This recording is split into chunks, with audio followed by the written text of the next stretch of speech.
Robbie's come up with his own procedure here, and we're gonna just take a look. So I guess I'm gonna have Robbie give us a rundown.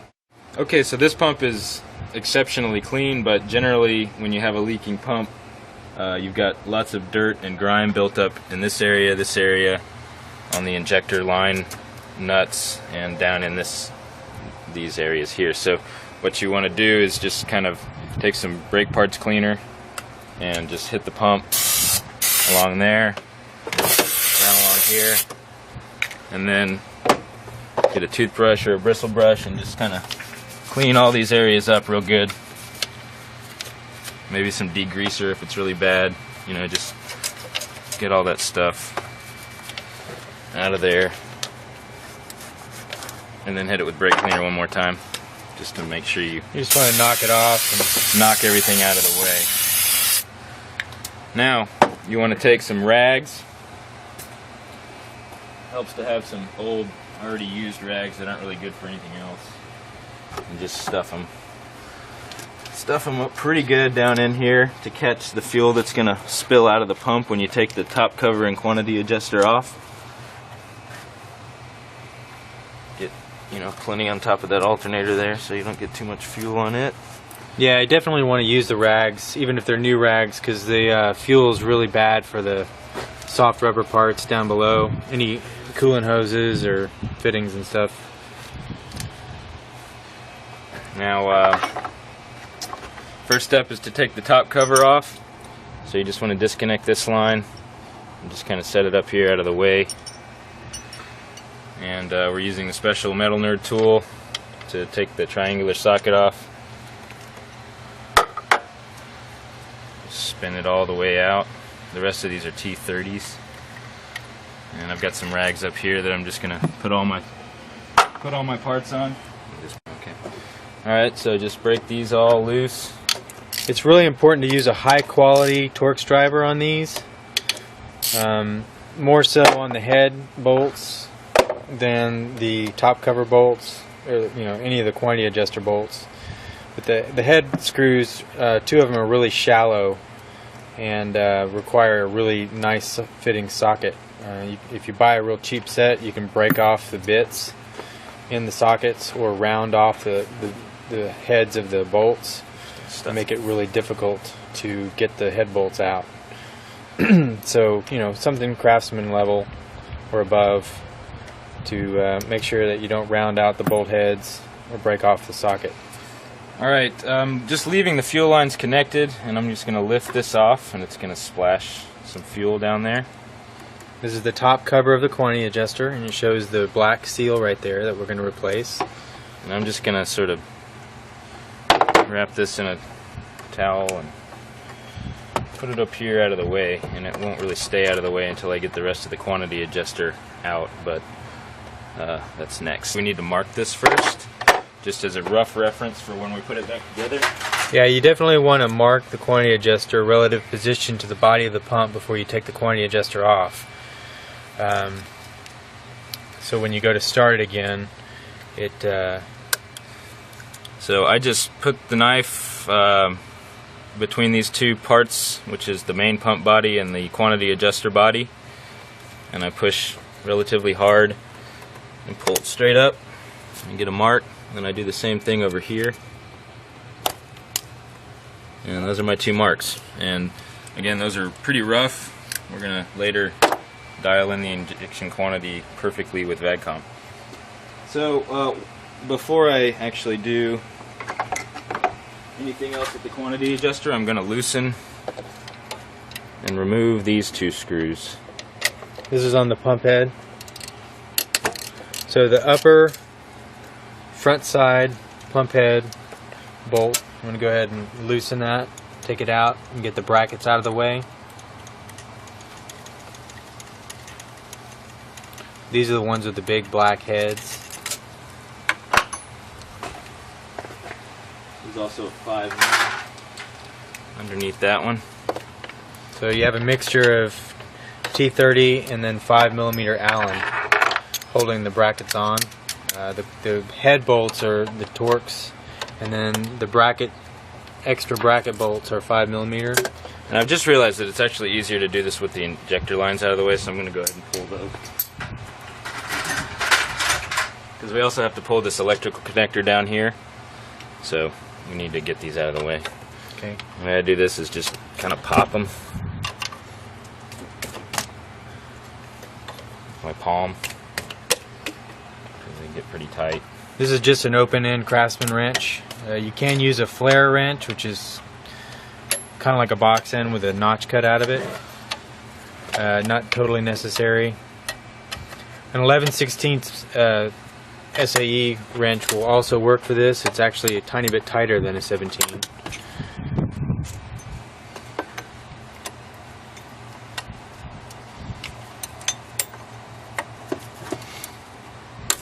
You have to kind of be careful not to break the orange plastic dipstick collar when you do this. In fact, you can just reach down and pull it straight out, get it out of the way. And that'll keep you from breaking and having to replace it.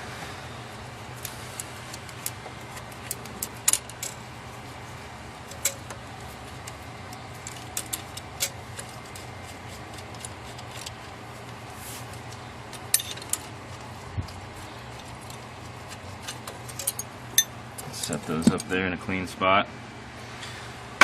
Go ahead and lift up on the connector to slide it out of its little bracket, and then we want to disconnect these two halves. So I found it's easier if you push them together first. And then there's a little catch right there that his thumb is on. You can see it lifting inside the There's a little connector body. There's a little window in there that you can see the catch undoing.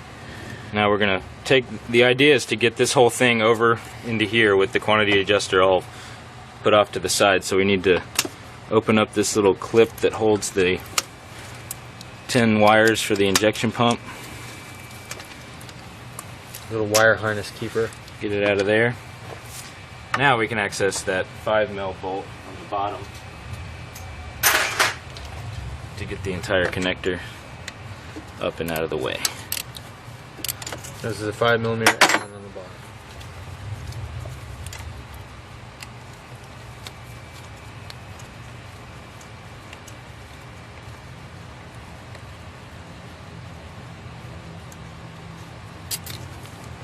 So one thing we can do also to keep stuff from getting in the pump is put the red caps. If your O-ring kit comes with red caps, you can just cover the outlet ports of the injector pump. I'm gonna get this other line off.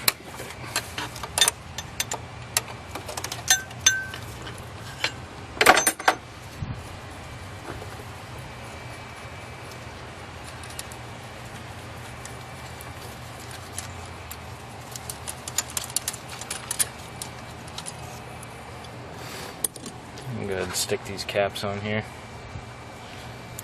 These are a little small for the top, but they just kind of slide down. It'll just maybe help keep some extra dust out of the injectors. You can pull those off later with a pair of pliers and slide right off. They fit better on these down here.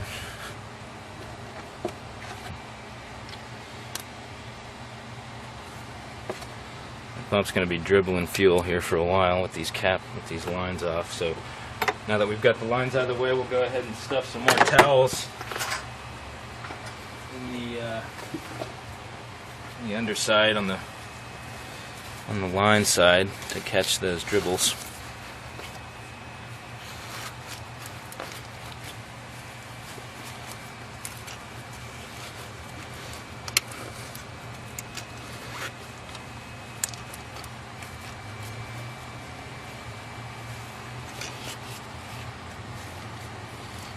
Don't be shy with your towels. There's almost always another little nook. You can fit another one in there. Yeah. Alright, so now we've got this bracket loose, which means we'll be able to take the quantity adjuster and get it all the way out to the side. Actually, I have to take that. I'm going to take this one wire off the... That's an 8mm. 8mm. It's the fuel shutoff solenoid. And I just take the nut. Be careful not to lose the nut. Slide the connector up. Just thread that nut back on there so you don't lose it. Loosely. Now, back to the T30s.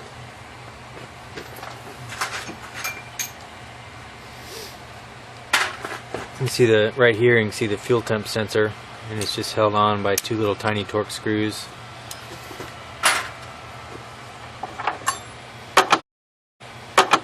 If you have a fuel temp sensor and you're going to change it, this would be the time.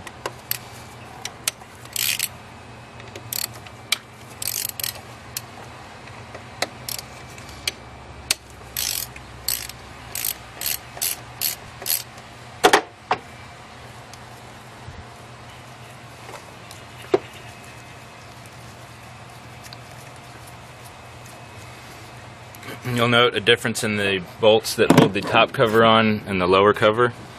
The lower quantity adjuster body has a captive washer and is quite a bit longer. So keep those separate. And twist them out.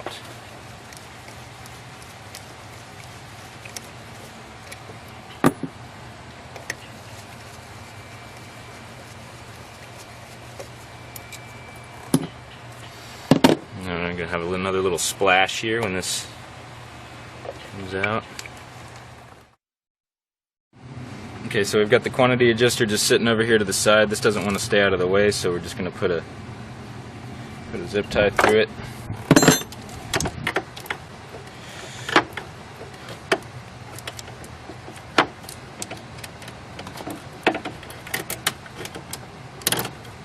It's just going to stay out of our way. So now we have good access to see inside the guts of the pump. Now you can make an extraordinary mess doing this job if you don't pull the fuel out of the body of the pump. So I'm going to take this and make sure the hose on the end of your Mighty Vac is nice and clean, because it's going to go inside the pump. And you can get this down between the springs and the plunger. You have to push the control collar out of the way a little bit, and you'll probably get about 1.5 of these cups of diesel. And you can go dump this right back in your tank or just in an old used oil container. The plunger control collar right here, this controls fueling of the pump. It slides back and forth on the plunger, and this controls a motor rod. And that motor rod sits inside, the tip of it sits inside the control collar down there. You can see the hole right there. You always want to make sure that's facing up when you go to put the quantity adjuster back on. And if it doesn't engage that, the car might start and might run, but you won't be able to throttle it at all because you won't have any control of the collar. Let's get the rest of the fuel out of here.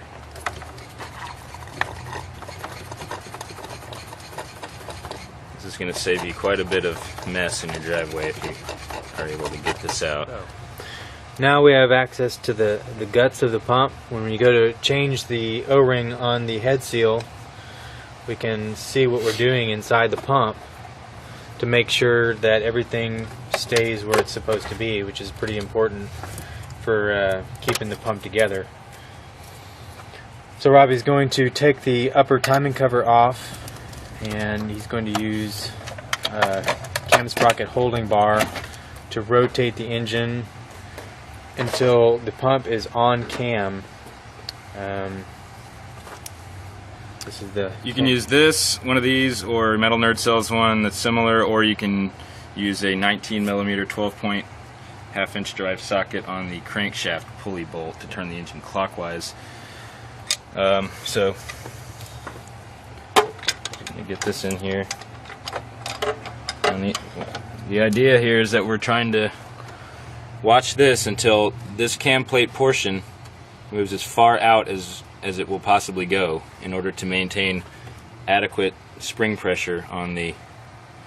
This is a cam plate out of the car just to show you that it has 4 bumps on it, 4 cam lobes, and every time it gets up on one of those lobes it puts the whole pump in compression, and that makes it hold together a lot better. So Robbie's moving the motor over, and you can see the pump turning, and you can see the cam plate here come out. And that's what we want, is we want to watch that cam plate. We want to catch it at its furthest extension to the right, toward the driver's side of the car. And that was it. And that was it. It's starting to go back in, so he's going to move it back a little bit. this loads the pump up. You can see the springs down inside the pump, and it just pushes everything together. So when you pull the pump head out the 1/4 of an inch, it keeps all the guts in here together. And down inside here is a little metal shim that if you go out with the head too far, the metal shim can drop out, and that's pretty much a kiss of death. Or at least if you realize it, that you've dropped the shim out, then you can take the pump out of the car and get it back together, which is beyond the scope of this video. But the whole idea is to keep all this in as much compression as possible by putting the pump on cam, like we showed you before with the holding tool. And being on cam makes it a much safer procedure, so you don't drop out that shim. Can you show us the shim? I couldn't find it. Oh. Yeah, it's right there. Okay. You can see the shim right here. This is the cam plate, and you can see this little tiny shim right there. And I'll let Robbie hold on to that. The shim sits in the end of the plunger in this recess.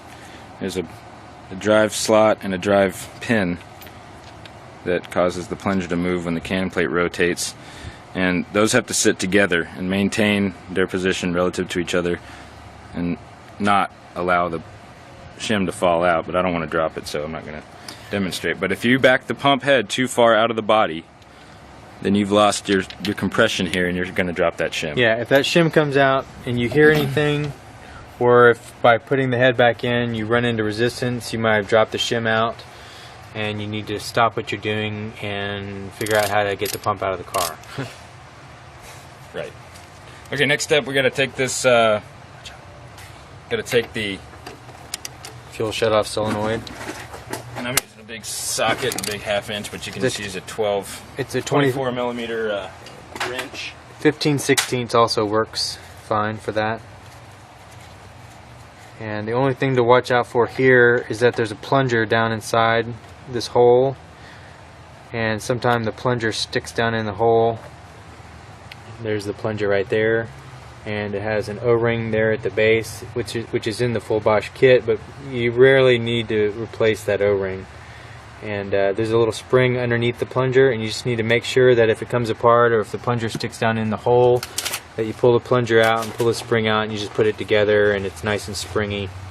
But there's the hole right there, and you have to take this off when you go to stretch the O-ring over the head. You've got to have that solenoid out of the way so you can get it stretched around the head. It's a really tight stretch even with the solenoid out. So we got a couple of brackets on this side of the pump that we have to deal with. So this bracket here, we're going to have to get out of the way. This is just a 13 millimeter.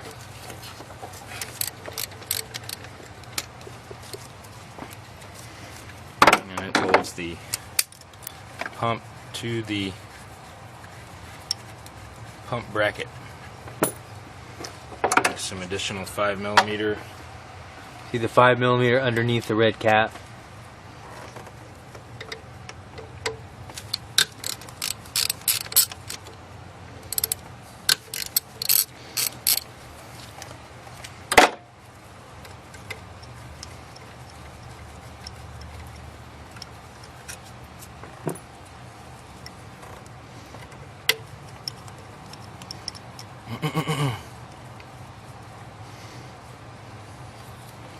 Now there's only one bolt holding this bracket to the pump head at this point, and that's this bolt down here, and it's also holding the pump head to the body. So before I take this one out, I want to go ahead and move this smaller, shorter silver screw to this side.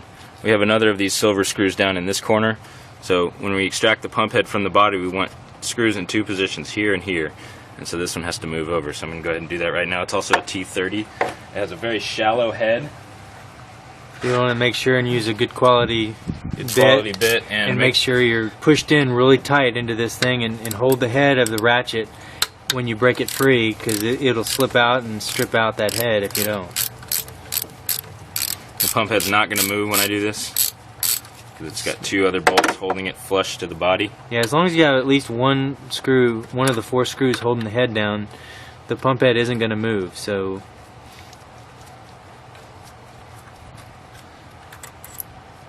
So you just swap it over to the front side. And I run it all the way back in. I don't torque it, but I just run it all the way up. This just holds the head in while you remove the other screws. So now I jump on this one down here. This has a deeper head, so you don't have to be as concerned, but you definitely don't want to strip any of these out because they're fairly crucial.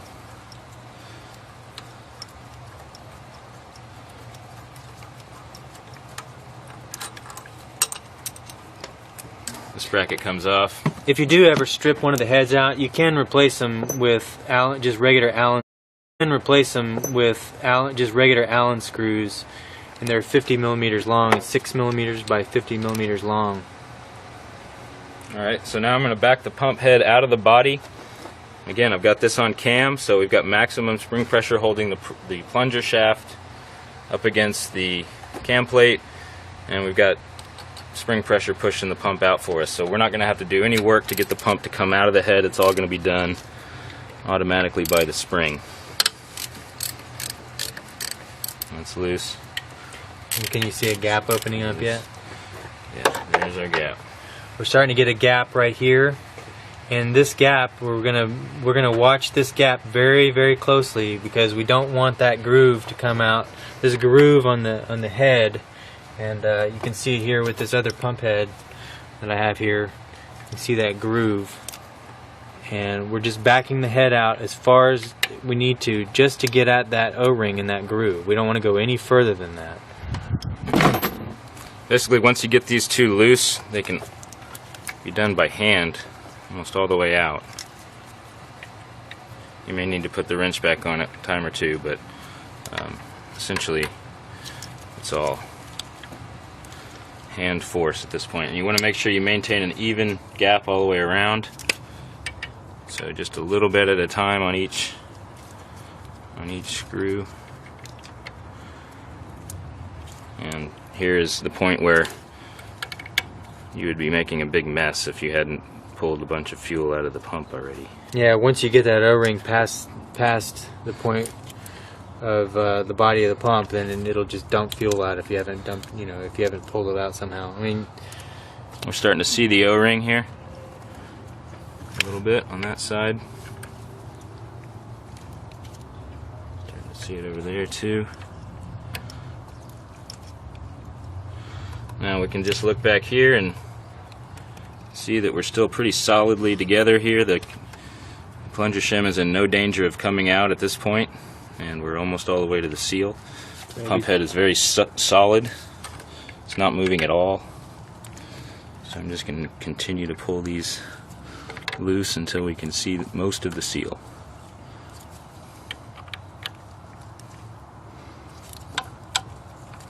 if you get a stop screw with your O-ring for this head seal, you can put it in one of these holes to keep you from going out too far. It's just kind of a guide to keep you from going out too far.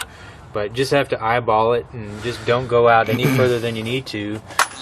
I mean, you just need access to the O-ring. So you can see the O-ring right in there, and most of the time, you know, with an old pump, it's going to be hard as a rock, or it's going to be really, really, you know, stiff. So we're going to get a hooked pick, and we're going to just carefully, without doing the metal, is we're just going to hook that O-ring with our hooked pick, and we're going to dig it out of the groove without scratching the groove. I got to bring my other pick. You have a curved pick? I have this.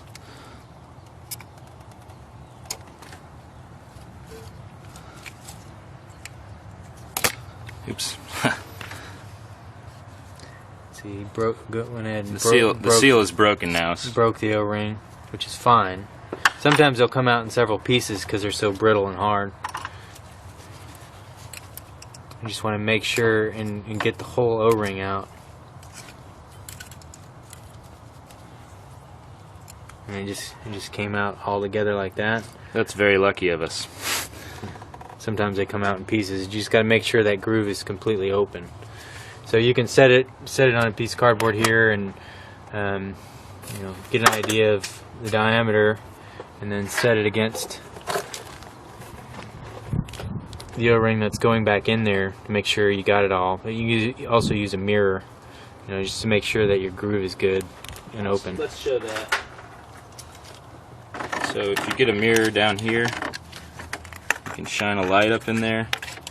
And it may be hard to see this on camera, but I can see very clearly that you have even if I move the flashlight back around behind here, on the very bottom, this is your danger zone here, because the advanced solenoid is fairly close to the pump head, and makes it hard to get the new seal in as well as getting the old seal out, especially if it's continuously breaking into small chunks, which will happen on a very old seal. So we have an open groove. We're all good to go on Tape. putting the O-ring back in. But first, we're going to go ahead and tape. Put a band of. We need a piece about that long. About a foot long. I'm just using my teeth and duct tape, and it'll help when. So what I do now is, obviously you can see that the tape is wider than the head itself. So I just find out how wide it needs on to the be, tape, and then just make a little notch. About that wide.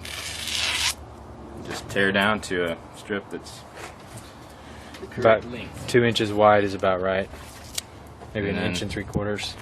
You just kind of slip it around the bottom and bring it together on the top.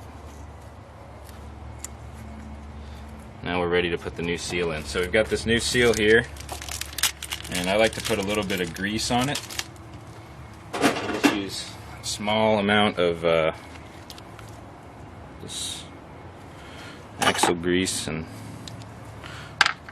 just kind of smear it between my fingers and just run the seal through it. This will keep it from Get it twisting all in the over groove, and also make it to where when you pull the pump head back into the body of the pump, the O-ring will slide rather than catch and shave. You can actually shave a corner off, the side of the O-ring off if you don't have any sort of lubrication on the O-ring. Mm-hmm.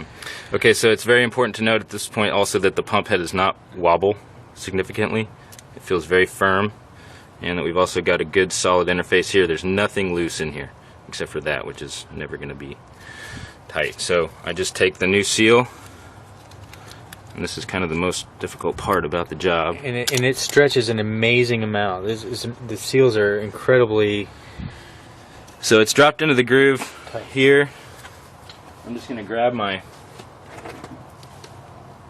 T30 and try to get some of this grease off my fingers so I can actually manipulate the bit in my hands.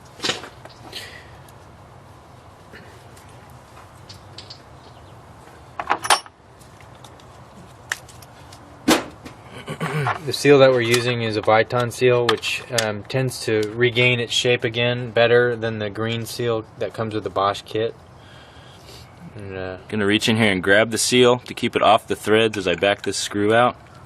So he's holding the seal away from the threads of the screw, and he's gonna back the screw out.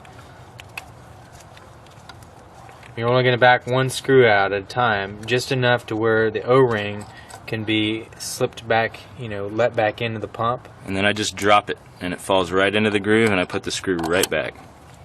And that keeps the head from backing out too far. And I get it down to where it's holding the pump almost until I see it start to move in a little bit.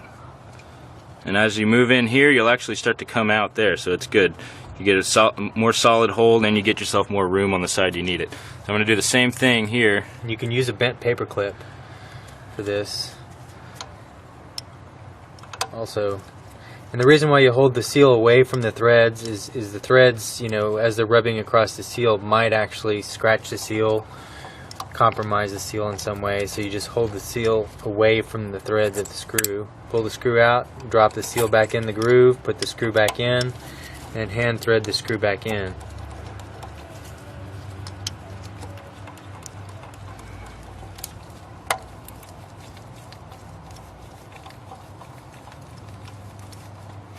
Now at this point you need to look with your mirror again and verify that you've got the new seal in there all the way around the full diameter of the pump, because if you don't, then it's likely that it's being held out by the advanced solenoid, and when you try to install the head back into the pump, you're gonna destroy the seal.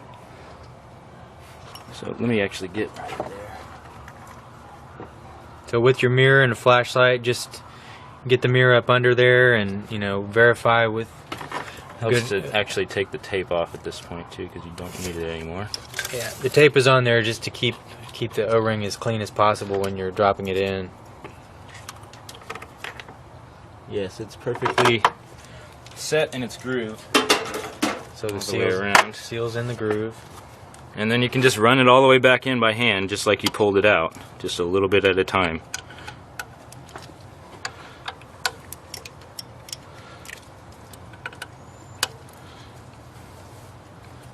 And, you know, noting regularly throughout the procedure that you haven't changed anything in here that's going to give you a problem. And this takes a little bit of time. That's where your grease is helping right here, is when you're sliding this guy back in. So you want to pull the head in really evenly. Just shaving off, you know, pulling it in unevenly and shaving off just the tiniest amount of that O-ring will keep it from sealing. So you'll have to do the whole job over again. You'll get it primed and it'll just drip back out, or it'll never get primed at all. I'm going to switch to a tool. So just a little bit at a time, just a few turns. And you want to make sure that groove, you know, the gap between the head and the body of the pump goes together nice and evenly, top and bottom.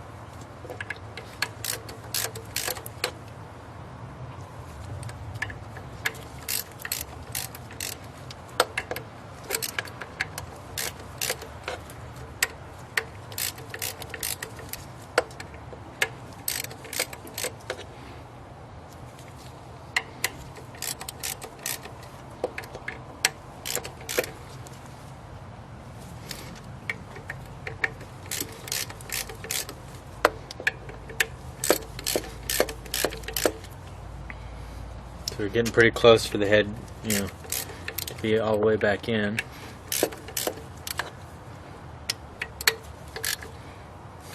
Snug it just a little bit. You don't really need to snug this one because you're just going to move it back over here. So what you want to do now is grab this bracket, put it in place, and take its screw and install it into the head. So this is one of the head screws. Might also want to put some of these in so you're sure that when you tighten that down you've got it aligned such that you can get these to go in. You really need to tighten them at this point, but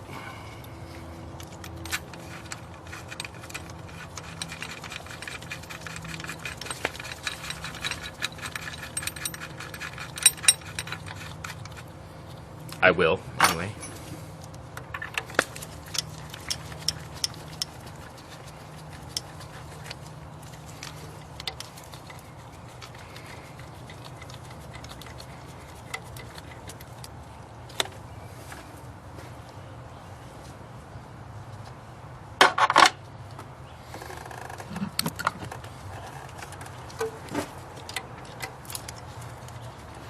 Probably can't see that too well, it's pretty dark in there.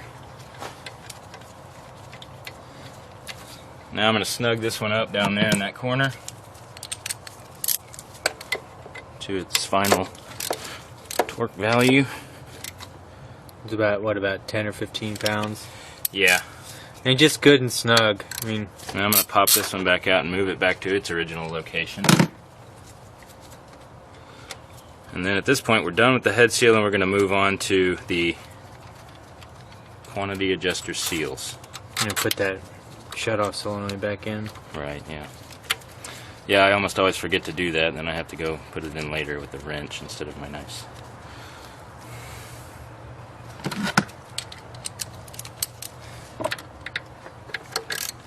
This one can get torqued. This one can get torqued. The two back ones, you can go ahead and run them in all the way. Alright, so next step. This shutoff solenoid comes with an O-ring in the kit, but I found that it's really not necessary to change it. It never causes a problem, so I'm just going to put it right back in. if you encounter any resistance when you're screwing it back in, the plunger may have fallen out and into some weird orientation. So you just need to make sure and back it out and check that. Just tighten it pretty good. Okay, moving on to the quantity adjuster. Let's get it up here where we can see it. We're just going to grab the seal, same way we grab the head seal. You got to be very, very careful here not to gouge the sealing surface, the groove. Just stick it into the seal itself and lift out. Hook the seal and then take it out, and it's nice and brittle, kind of hard. Sometimes it'll come out in different pieces. You just take some blue rags maybe and clean the gasket surface. This is not returnable once opened.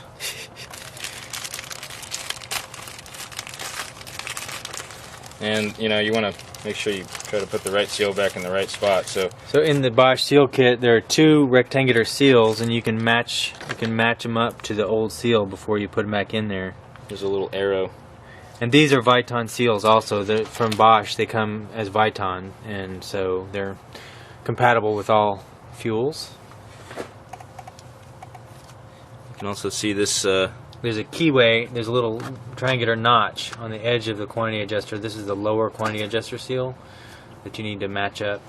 As I said before, this pump was extraordinarily clean, but you're probably going to have a lot of buildup here in this area, so you just want to kind of wipe that off. Just knock off as much as you can. Just get this area cleaned up a little bit.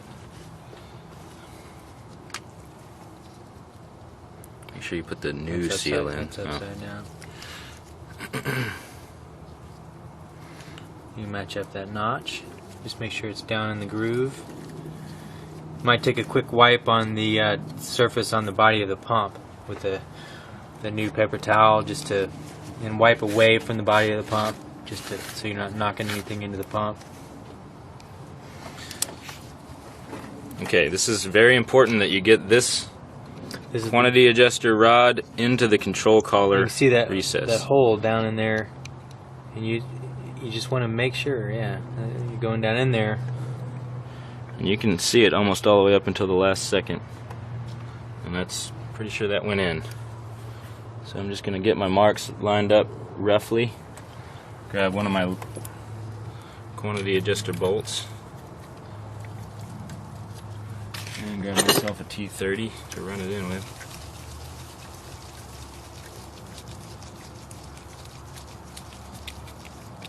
Just snug it down. The new gasket will hold a gap pretty well until that final tightening. You can really tell the difference between the old seals and the new seals. Marks are really close. You just really have to eyeball those cuts in the body of the pump and the quantity adjuster, try to get it lined up, because when you start up the engine for the first time, if you have it too far off, it can either do one of two things. It can either not want to idle at all, or it'll start up and then keep accelerating because that motor rod is holding the collar down inside the pump. It's holding it too far to the driver's side, so you're throttling up the pump. So you definitely want to have scribe marks on the body of the pump, and you can see them here, here, and here. Just want to make sure and mark them before and after, before. Same deal with this seal. Just kind of puncture it, and then you get something to lift up and get your finger underneath. And then we'll grab the other seal out of the kit. Make sure it's properly oriented with the arrow. Just drop it down in there the same exact way. Again, this pump was really clean. You're gonna have some dirt that you need to deal with. You don't want to push it down in the groove, and it has little ridges on it that keep it centered in the groove. Like I was saying before, this is the fuel temp sensor, and some people, replace them just because they're in there. I don't think it's necessary, but there are two little tiny torque screws here and here, and that hold the fuel temp sensor in. fuel temp sensor is just this little sensor like that, and it just screws down right here. Okay, so the orientation of this cover is not important. It just goes on, and Yeah, there's no marking Screw it down. required on this one. So you just put the screws in, hand tighten them. And these are the screws that don't have built-in washers. You use the built-in washer screws down on the bottom.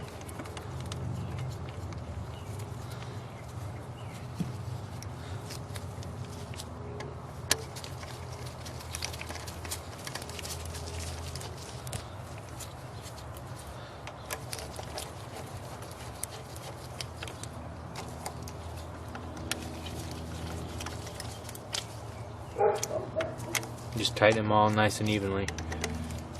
You want that gasket to compress evenly. triangular screw. Yeah, the anti-tamper screw right here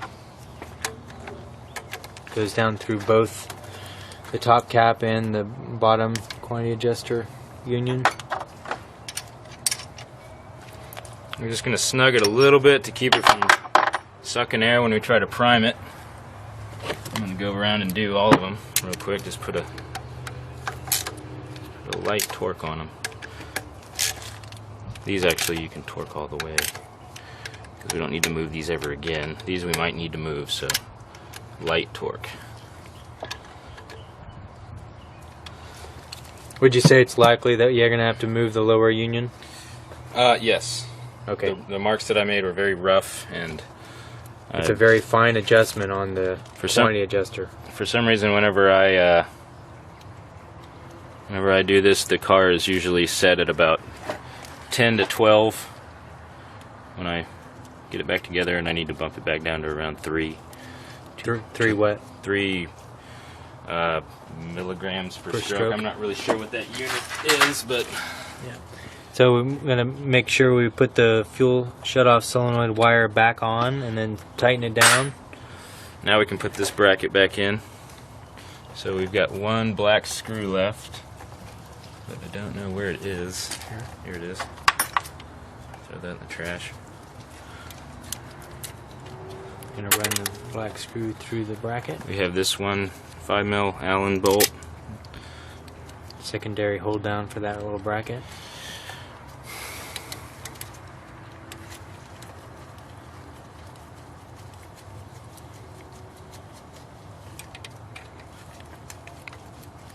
You can use the T30 Torx to hand thread the 5mm.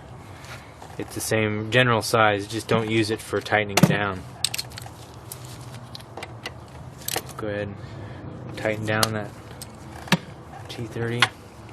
Switch over to the 5mm. Tighten it pretty good. Let's pull all these out of here because we don't need them anymore. And take all the rags back out.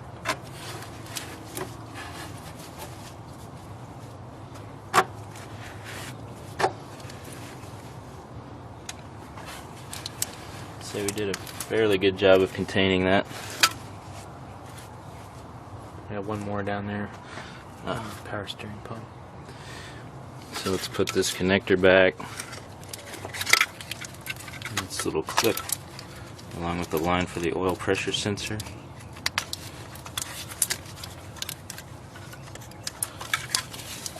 Plug it together. It'll only go one way. There's a rounded end and a flat end. You can see that pretty clearly. So they click. And then slide it back down in its keeper. And then also have one fuel hose up top. I'm going to take the red caps off the injector outlet ports.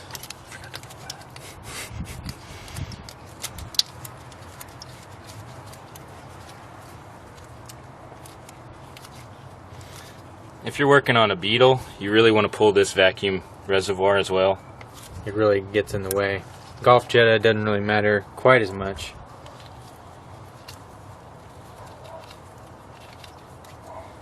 Okay.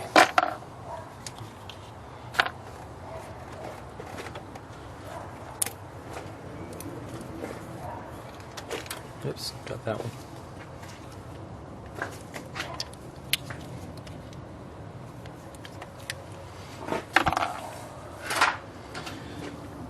Injector lines.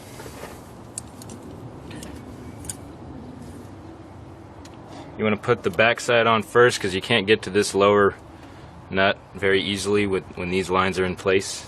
So that's the number 3 and number 4 injector lines first. Oh, that's the wrong line.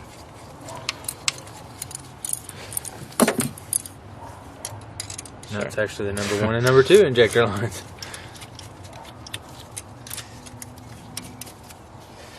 And the way I do this is just get this little flare seated in its spot, and then I run this down. Otherwise, you're running the risk of Cross-threading it. putting a weird pinch in that flare and having a leaky line. It's real important to just hand thread these until you get them completely lined up, because if you put any sort of preload on these lines, they will break. So what I do is just run a little bit of torque up here because I'm going to have to crack them later to prime. Okay. And then tighten these all the way. Might have to come at this one from the bottom to get final torque on it. And as I said, if this line is here, it's really hard to do this. So you're doing the back ports first, which is the number 1 and number 2 cylinders. 2 closest to the timing belt.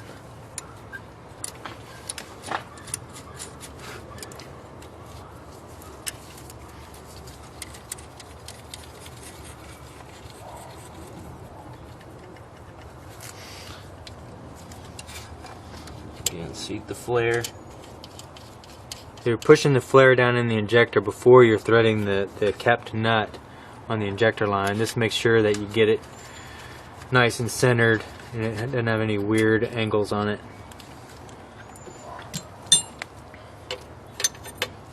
Light torque up there. Go to town on the ones on the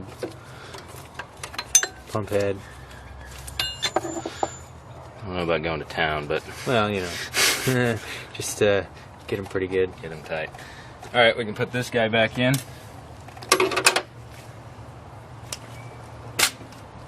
This is probably its own how-to, but slide it down as far as it'll go. This is the dipstick collar. If yours breaks, I mean, it's just the way it is. They're not meant to last forever. And you take a small dead blow hammer, brace it, And it just goes on pops right on. Won't come off ever until it breaks. until you pull it off. Collar. If yours breaks, I mean, it's just the way it is. They're not meant to last forever. And you take a small dead blow hammer, brace it, And it just goes on pops right on. Won't come off ever until it breaks. until you pull it off. You go ahead and put the dipstick tube back in, or the dipstick back in. What about the overflow line? Well, what we're going to do is pull this off. Sorry again. Pull this off at the injector. Put it back on this side. And then prime the pump. And we've got a small adapter for our Mighty Vac that's just a little needle point. It does have a hole in it. So really fine point. We're just going to hook this here. And note that all the lines are still hooked up to the pump. Everything's normal. This pump can even be empty and you'll still prime the pump. So there's already fuel in there, but that's confusing. But So we're looking for fuel coming into this clear line. We're pulling a vacuum. You'll start to see it gurgle here soon. you want to note that your gauge drops as fuel comes into the pump to displace the vacuum. And if you're doing this for longer than we're doing this on this video, then you've probably got a problem with the head seal, because it will not prime if you have a bad head seal. That's another indicator that you have a problem with the head seal. So it's starting to get some gurgling here. It's a pretty low volume vacuum pump, so it's going to take a while to fill up the whole internal cavity of the injection pump.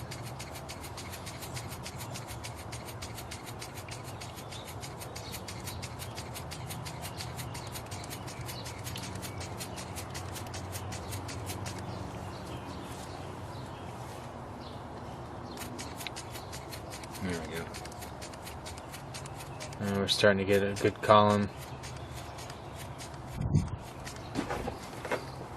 Kind of shake the car, bouncing up and down on it. You can.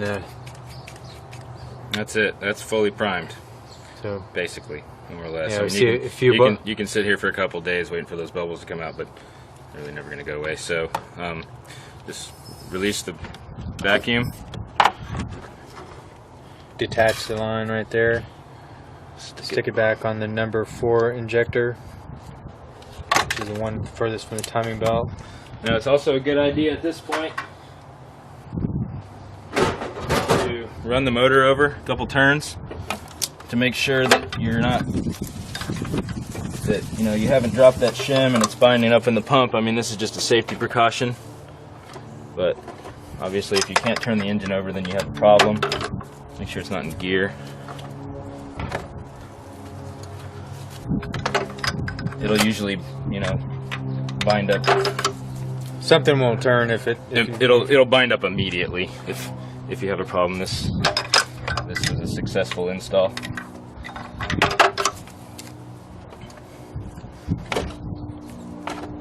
That's just compression that we're getting.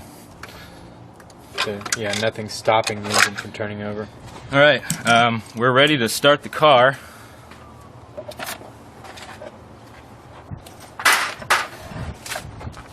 So we'll just remove all the tools and stuff from this handy little area.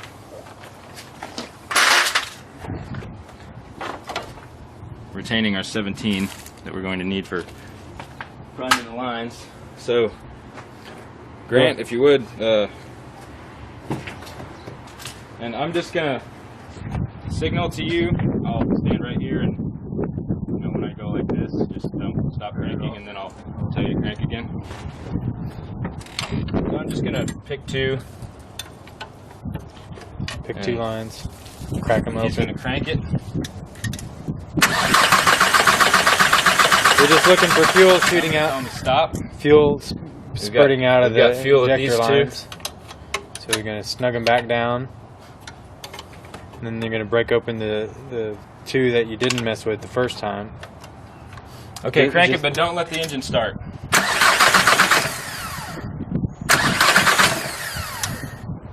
And now we're seeing a little bit of fuel at both of those. It's trying to start, so I'm going to lock these down. The second set. It might run a little rough at first. There's probably a little air left in this guy, but it'll smooth out in a second, and then we can hook up VAGCOM and look at the IQ. Go ahead and fire it up. You always want to be ready to shut it back down if it accelerates.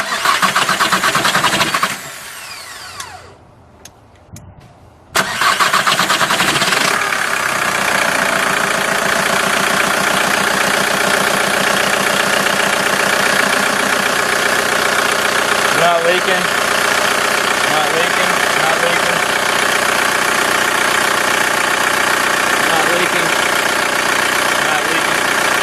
Okay, well let's let me take some time to get the VAGCOM fired up. Okay, so we'll be back and show you how to set it up in VAGCOM.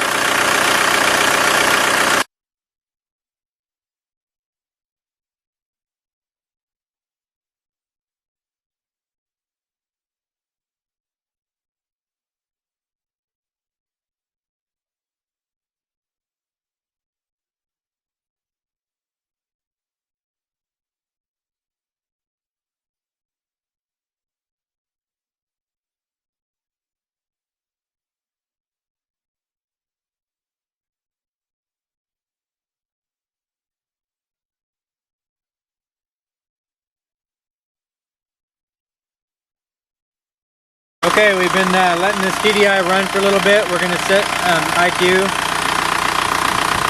Alright, so we're in VAGCOM. We got it. select control module.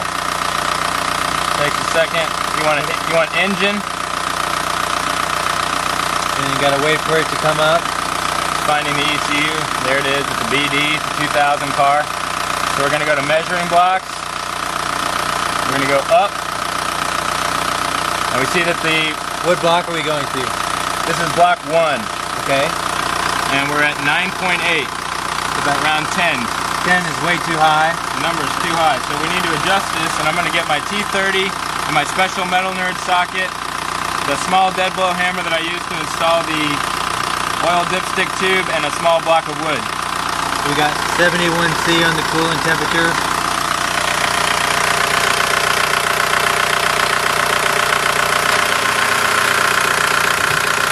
Alright, we're just going to loosen these a smidge.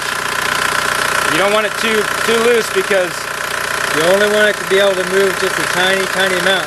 It's like just a few thousandths of an inch. It's a really small amount. It's going to be small enough to where you're really not going to even see it. The only way that you're going to see it is in back comp.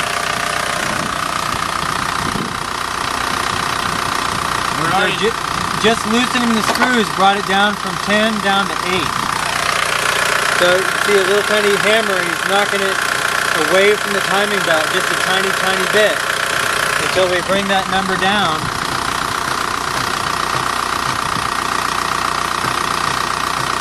Bumping it, and you can hear it change pitch.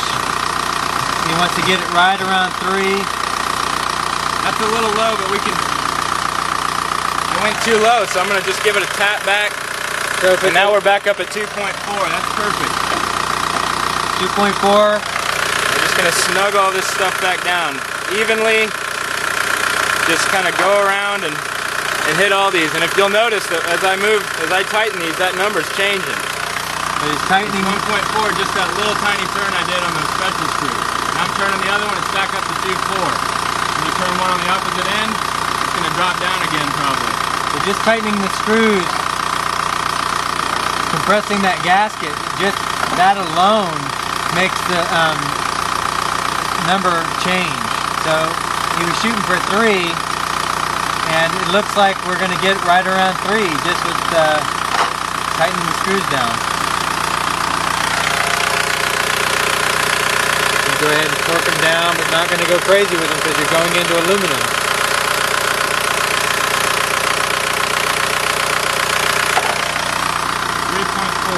We got it. It's pretty much right where you want it. Minimize smoke and get a good fuel economy. So we're done.